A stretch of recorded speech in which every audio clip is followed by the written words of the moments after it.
Aferin ha. Kırmızı ışık kuzu. Hadi Ali Deniz bas gaza. Kırmızı ışık bekliyoruz. Işık yanıyor. Hayır ışıkta geçiyorsun. Kırmızı ışıkta geçmek yok.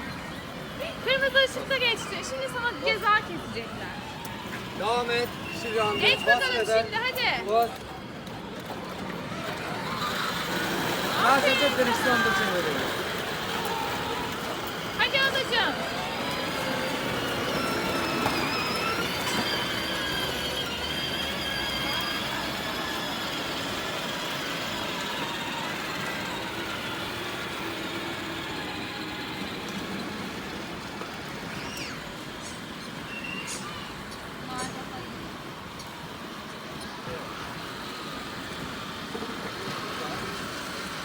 Sen de gel bu tarafa. Hadi Kerem biraz hızlan. Çok yavaş gidiyorsun. Hadi Cem. Işık yanıyor durun. Kırmızı ışıkta bekliyoruz. Kırmızı ışıkta duruyoruz.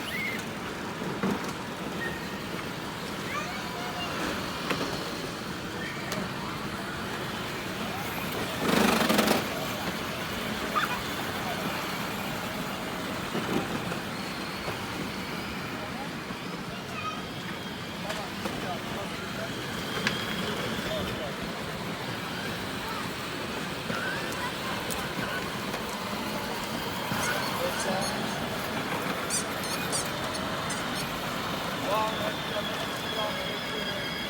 Araç geçiyor tarafa.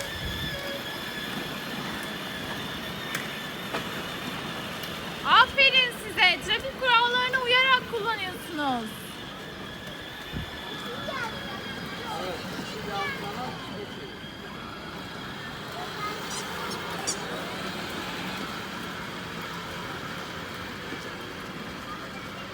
Evet sarı yanda hazırlanıyoruz. Yeşil. Hadi hızlı gidin bakalım.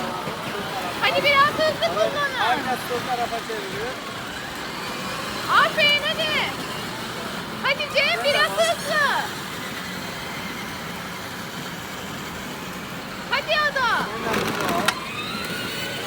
Sen aracı yavaş geçin.